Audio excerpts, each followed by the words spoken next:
How you doing, ladies and gentlemen? Welcome to Talk to a Brother, and welcome into 2022. Grand rising, everybody. Welcome back. Welcome back.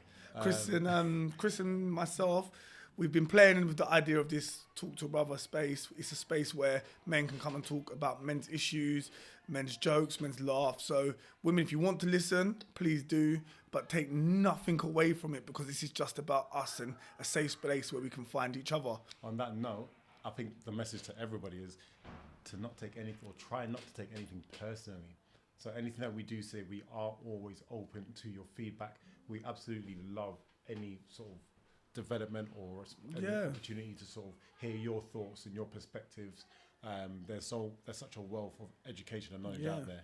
I'm not married to any one of my ideas, and we're always ready to learn from others. I love that. And what you'll find out from this podcast is it's about our lived experiences, and whoever else joins us, lived experience. So this is not about bringing anybody down, but having a general open conversation in regards to how we develop the community, our society, for the betterment of mankind. Absolutely. Personkind, however you want to call it, okay? Humankind. Humankind, yes, involving everybody, including dragons and else. Yeah. Right, so, well, no, they're not humans. So today's topic is the dark reality behind male beauty standards. So, in my opinion, this is not highlighted enough. So are we going to put right now, is there going to be a clip of what I will not edit anything. To be fair, I will put a thing in there just to say what the topic's about. Yeah, you're right. I will do that. That's mine now. I thought you was going to ask me to do something mad. So no way, bro. Yeah, we will have a little thing of what today's topic's about. But male beauty standards. It was highlighted to us. The whole topic won't be about it because we started having a long conversation about, I believe the guy's name. I've written it down here. Let me find his name. The footballer. Yeah. Oh my God, can you believe I wrote it down and now it's gone? His name was Balade. He plays for Calgary in Italy. And last week, obviously, the African Nations Cup is over this month. And it was highlighted that he was a couple shades lighter than what he was a couple years ago. And how he was nigh on mixed race brother rather than a dark-skinned brother. And then this is in no way any shape or form throwing shade on anybody or any form of judgment. This is an acknowledgement of where we are in regards to self-love.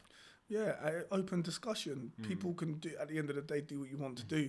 But this is our lived experience, and I'm up and down with it. So my thoughts and opinions will be up and down because I think I think my head changes. Like I said, I'm not married to any thoughts or ideas.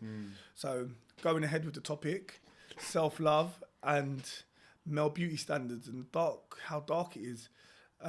Chris, what's kind of your idea? So we'll start with Balade. And when we first, I think I called you up and I was like, bro, have you seen this footballer? And you Googled it. What was your first thoughts of when you saw him? It had been shared, when we first spoke about it, had been shared in a few groups. Obviously, I'm in quite like a few Nigerian groups and like different. You're in bear groups, bro. You're in bear groups. And there's mixed views in African cultures, Caribbean cultures. I even think like Asian cultures as well. Skin bleaching is I don't want to say a common theme, but it's something that has been happening for generations. I'm sure we actually done the research as well and find out when it started, but we'll come to that. Yeah. In fact, no. What was the? So I don't have a date of when it started, but a lot of cultures, African, Caribbean. Asian. I'm gonna count Caribbean as African. So I know a lot of people might get a lot of hate in this, but. Slavery is a massive thing, and Caribbeans come from Africa, and Asian cultures. It's a Eurocentric look, and from what my understanding is, especially in South Africa and Asia, people look up to the Eurocentric look, which is chiseled jawline, thin nose, straight hair, lighter skin.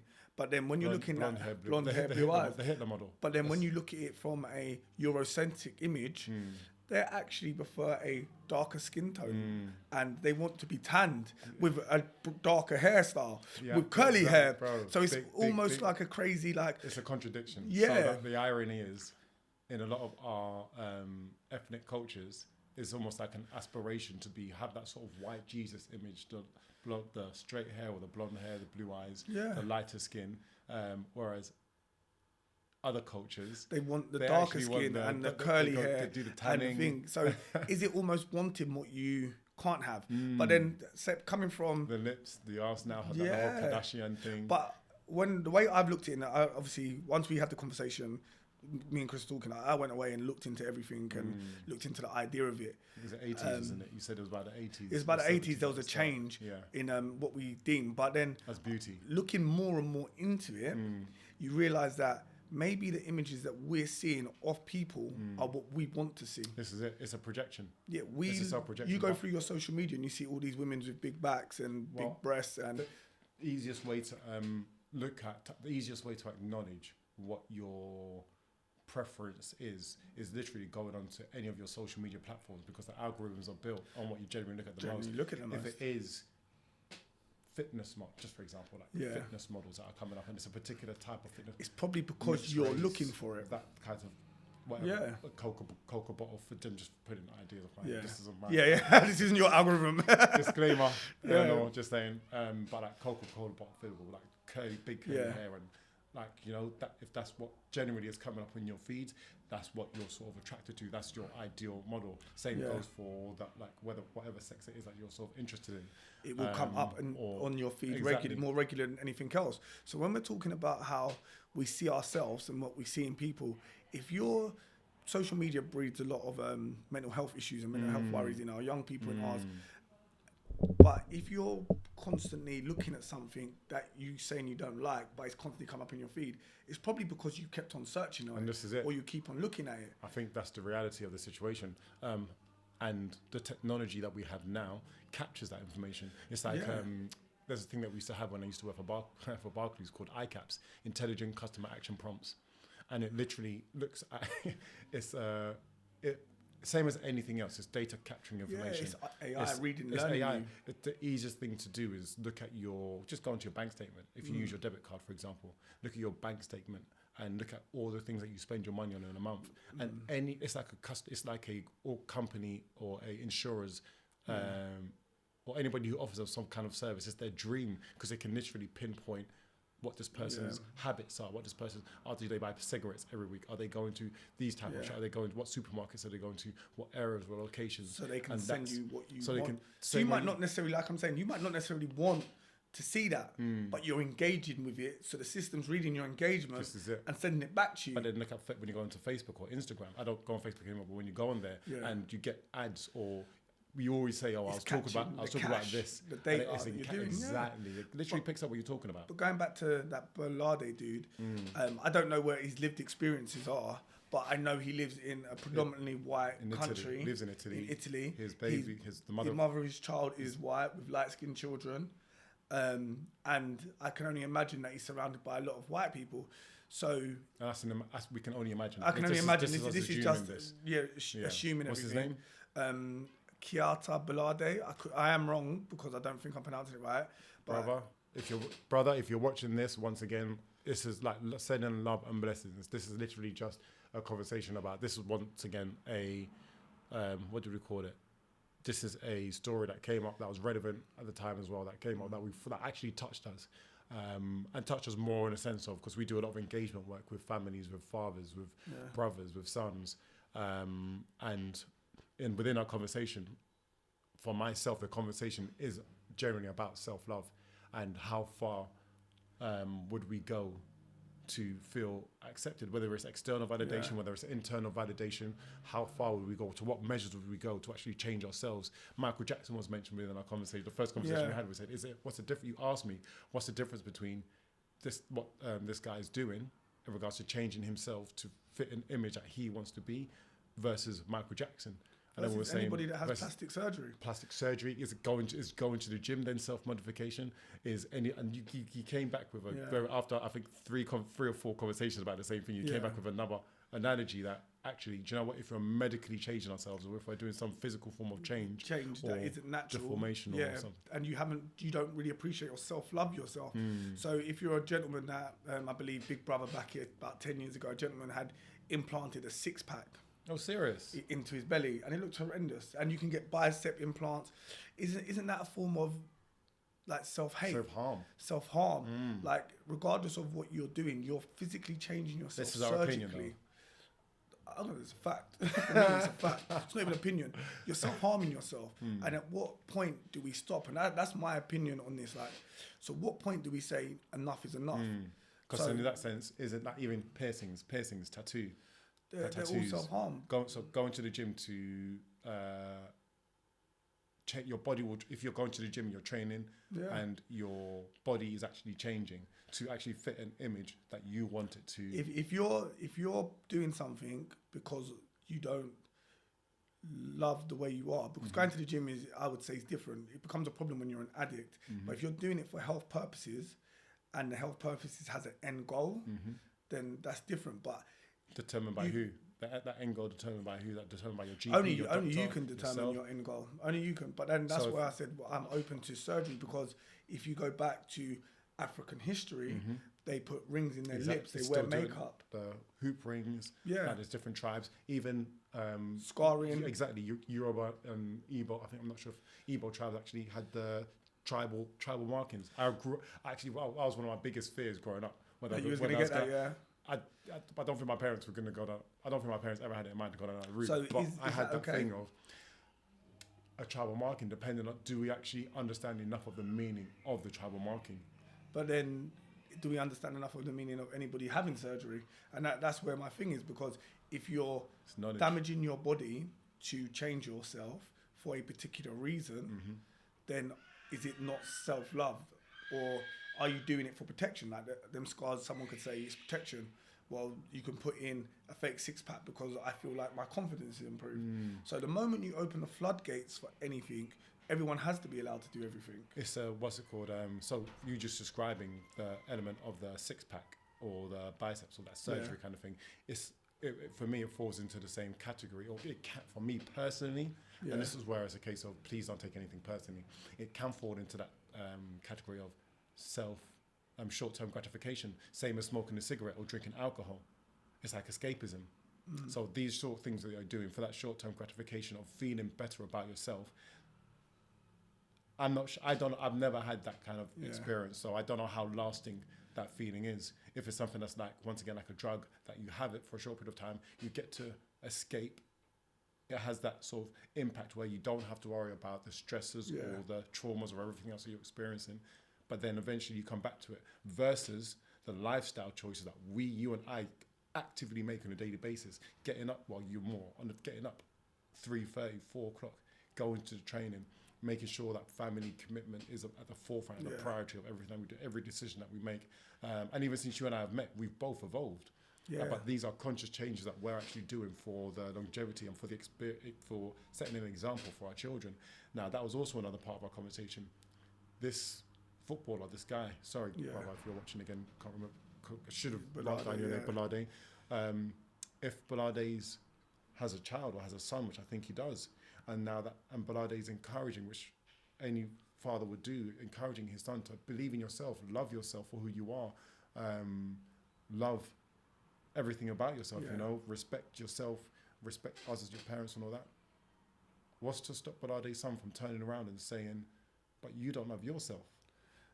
But I don't know if it's a medical condition. But there's nothing wrong. Again, if it could be a medical condition, but there's nothing wrong. I think all our children should turn around and say that to us, because we're not perfect. Absolutely. So we haven't made them perfect. Yeah, there's no such thing. You know what? I'm going to reframe that now. I believe we're all perfect. I love that. I'm going to reframe that. Yeah, we're all perfect. All our own versions of in our own way. We can only be the best that we can be right now. So we are all perfect. Exactly. So he could turn around and say, "Yes, I do love myself." Yeah. And if he says, "Why did you change your colour?" Because I wanted to. What's wrong with that? What's wrong with him wanting to do something? What's wrong with him choosing to because he wanted to? Why did he want to? Because he felt like it. Why did someone want to get a tattoo? Because I felt like it. It's a permanent mark on your body.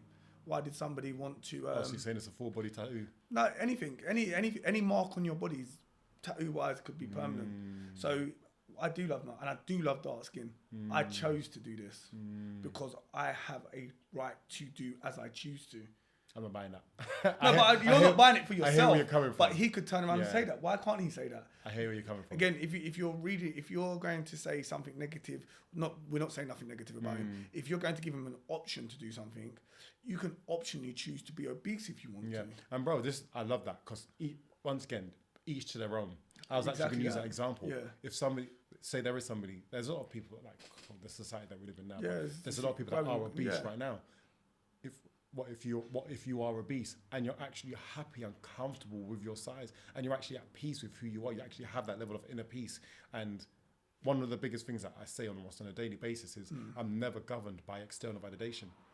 That's one of the biggest lessons that I've had to overcome. I'm still learning from it. I want to instill within my children from a young age as well to never be governed by external validation, because that's how we go down that route. So then what happens if he's turned because he wanted to, not through external validation, because he chose to, because he felt better if he did? That would be a conversation that I would love to have with him. Yeah, but so if he does do that, then it changes the whole narrative. So if you can optionally get a breast implant, a bum implant, a tattoo, you can get your tongue cut in half because you want to have a snake tongue. Love it. You can go and get things implanted in your head. Don't love the snake. Sorry, don't love the snake. But I mean, I know what you mean. The creativity of what you're describing. Yeah, so you can physically do. You can choose. Reframe that. People. We have the access now and the technology to actually modify anything we want. Bro, Tom brought Oculus. Is it called Oculus? Yeah, Oculus. Yeah, Oculus to my place last week. And I'm on the fence. I'm massively on the fence. I've grown up like being a gamer nerd. I would say back in the day. Age showing, bro. I used to be a gamer. And the idea of the Oculus back in the day, I would have loved it.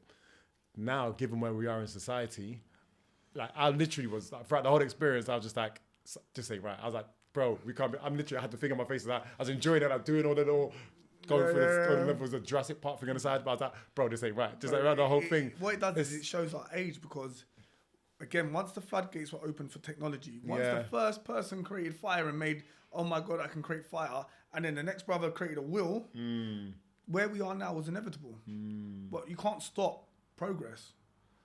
Is that progress, bro? You know, what does progress mean? Exactly. Progress doesn't have to be better; it just keeps moving forward. Do you know what? I think it's the risk element that I'm looking at. I'm doing at my sort of risk assessment of where this. And I don't know if it's once again me being conditioned and seeing all the films that I've seen from Ready Player One, Minority Report, Mankin. Was there anything wrong with the Ready Player One or Real Player One? Or Free Guy? What do you mean everything wrong with it? Was there anything wrong with it? Initially, was there anything wrong with when it how the world was? What do you mean? You said you watched the film and there was it makes you worry about where the future's heading. Where was that in the future that you were like, oh my God, that might happen now? Bro, watching the films. Come on, man. Matrix, Skynet, all that kind of stuff. Yeah, someone, but essentially we're run by people anyway. So what does that change in that? And the Matrix is different. Ready Player One was optional. You could play the game if you wanted to. But it's the addiction that it's yes, it's optional, but that having bro, we're now talking about being able to create an avatar for yourself, which ultimately what Instagram, Facebook, and all these social media platforms are. So now you can actually do that where you can physically live inside. It's like the Free Guy thing. Once again, Free Guy, Ready Player One, The Truman Show. All of these kind of experiences where you can be an avatar, you can live out your avatar, you can create, whether it's a head of Goku or the body you can make whatever you want, however you want. You can be you or you can be someone else. This is it. And now you've created your perfect version of yourself.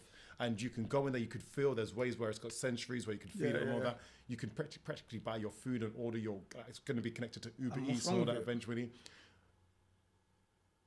You still haven't said what's wrong with it. It's the Wall-E, the film Wall-E as well. Wall-E's a better example actually.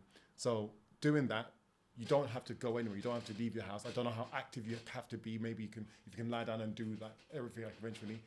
It's creating such an environment of ease that you technically may not have any human contact or interaction. But you would. You just have different to what we have.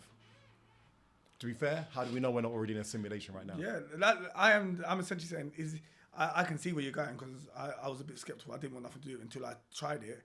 But what essentially is wrong with... You're their target audience. Yeah, what's wrong with it? What is wrong with being who you want to be, how you want to be it? There's nothing wrong with that. But I'm just saying it takes away, going back to the Matrix now, takes away that you being a human, you actually doing what They were still humans in the Matrix. They were still free near enough to do everything they wanted to do in the Matrix. They were living the life we were living now in the Matrix. What do you mean?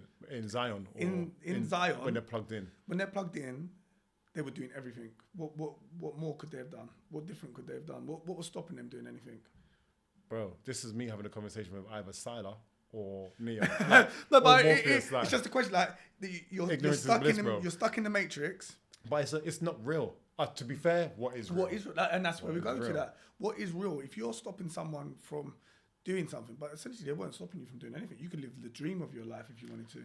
You could live the worst life. You could live the life we're living right now. Even on that note, where are the boundaries to that? Are there any boundaries set in place for that as well? So even look, right now like kids are playing from Fortnite to different games, which I think are just military training, to be fair. That's my perspective. But playing all of these games where it's desensitizing children from murder, killing, and even hearing some of the schools battery, even hearing some of the kids in a school when they're talking about, oh, I killed this person, or hearing my son playing Fortnite with his friends, and kill that. Like the use of the word kill, murder, is just flowing off youth, the tongues of the youth. It's no wonder that there's such a high rate of crime and such a. Do you know we live in the most peaceful times ever? I'm going to have to research that. Research that. We live in the most peaceful time ever. We might have more killing on our streets, but when you research it, less people die per year from war, murder, and everything else than ever before in history. What, is that because it's not being reported? No, it's because we live in a peaceful time where people have abundance of everything. So even though your words are words, I'm slowly turning into a thing of words are words used in the correct narrative and way. So when we use swear words, I'm not scared of swear words. Words are spells. Words are spells. Words are words, yeah. So I don't even think words are spells. I can say fuck, battery's gone, it's still recording on there though. I can say fuck, bastard, anything else. I should have bought the charger for that as well. Whatever. But I can have a joke with you about whatever we want and whatever we're doing, right? But when it comes to someone else, I wouldn't use the words because me and you know that we can have this specific type of conversation, but someone else can't. So words are used in context, work fine. Your son's not going to come to you and say, Dad, I'm going to kill you. Because he knows there'll be a problem because Chris will choke him up. I know. But he can say that to his friends because in context, they know that it's just a computer game. Do you know in Japan's one of the most heavily gaming countries in the world. They have less murders than anywhere else. I was going to say, what's the murder rate? Very low, extremely low. But the suicide rate's high. Don't know. Why is that? They're unhappy in the country. I think there's some sort of correlation. I haven't looked into that. That'll be my next thing I look into. But murder rate is really low. Murder rate in Asia, murder rate in Islamic countries is quite low. Where is it the highest? Caribbean, Africa. Okay. This is interesting research. I think. Caribbean, Africa, I think, and some parts of South America. So it's typically. Is this murder or suicide rates? Murder rates are highest in developing countries. I think the word third world country is something that we need to abolish. Even though I don't like control of words, but we don't need to call them third world country. I think it's putting someone else down. That's conditioning. That's developing countries have. What's the word? I'll think of the word, but that's conditioning. But the highest rates of suicide are in developed countries. Different types of stresses we have. Bro, you literally just hit the nail on the head. I was literally going to say that. More money, more problem. Yeah. Like Biggie, like literally figured it out. And once again, I've said it, I'm not sure on another podcast, the most peaceful people that I've ever seen, or the most peaceful environment to my existence right now that I ever remember experiencing was in a village in Nigeria. And you'd probably find some of the harshest environments out there as well. When you've got the people, what's the guy called Boko Haram, and where he kidnapped 200 girls and he never found the 200 girls. So that you have a thing of, you know what, we have peace at this present moment in time. But then you visited. That's true. That's a visit. If you live, the atmosphere there, just true. But it's like the same when people. There was a young person that killed himself over Christmas, which I'm sorry to say. he hated the idea that he come to England. He thought he was coming here to live in a beautiful country, but he ended up killing himself because it was so hard and didn't realise the stresses that we deal with here, the lack of sunshine, the lack of communication and companionship. He looked, where's Somalia in Africa? He looked Somalian, Eritrean, that part of Africa. But they don't realise the stresses. So I don't know yourself, but I've had conversations with people from Africa and Jamaica where they send money back home. They don't realise the stresses that the people in this country are facing. Yeah. But taking it back to where we was before, right? In a developed society where food is in abundance but living conditions aren't the best, isn't a virtual reality world the next best thing? Like, fair enough, you're eating what you can eat, but to ensure that everybody gets the same. And on that note, we want your questions, answers, and responses and thoughts on that topic. And I really hope it recorded very well on this microphone, because my camera died 5 minutes ago, and this is going to have to be an audio podcast. But yeah, please share your thoughts, share your opinions, share what you think about that last question. And also, if there's any topics you would like us to discuss, what would you like our next topic to be? What current affairs do you think are prime? What do we as men, as brothers, as sons, need to sort of get out there and discuss? There's so many different things, once again, from communication, relationships, everything. And we started on the skin colour of Berlade. Self-love. And we've ended up going on to like how we murder rates, everything. So the conversation does go far. And that's something I think we should work on, is keeping it enclosed. Yeah. Maybe having a board up there. You lot are hearing behind the stuff, a board with topic 1, topic 2, topic 3. So if we're talking about self-love. Well, you kind of did do that. You had your a bullet point breakdown. Yeah, I know. You know what? I had a bullet point of just things I wanted to bring up. Vibes Cartel. And you missed his name as well. Of all the stuff you had on there, like you didn't put. I don't, Selena. I have Megan Good. I'm not imagining about her. Did you just say Selena? Nah. Megan Good. Oh. Again, Megan Good was accused of bleaching her skin. Is it? Because she lightened up. But and she never spoke about it. Is it? Did she? She come out and said what happened was, she didn't say what she had taken. She said that she had skin blotches from the sun, and she wanted to get rid of them. So the medication she took to get rid of them, she didn't say whether it was cream, tablets, whatever, to help them remove the skin blotch from her skin. And one of the side effects was skin lightening. But now she stopped taking them. She should go back to her original colour. Wow. So what she said was on her Twitter was, "Thank you very much for highlighting it, but can you please stop talking about my colour, because it's causing me more anxiety and mental health." So again, this conversation, no offence to Berlade, but it's a conversation we need to have, like, because I don't know, like Chris said, it could be a medical condition. Like, we're jumping on him. Look at Chadwick Boseman. Everyone was getting at him about being so skinny, and it was cancer, and he died. And we're jumping on people. We need to leave people alone, man. Let them live their lives. I would actually counter that. I'm not saying about leaving people alone. I'm saying about creating a safe space, creating a society where it's a safe space to actually be different, actually to not have to fit into a mold, to be even. So you should be allowed to bleach. On that note. Let's go. Just arrived. Bless, bro.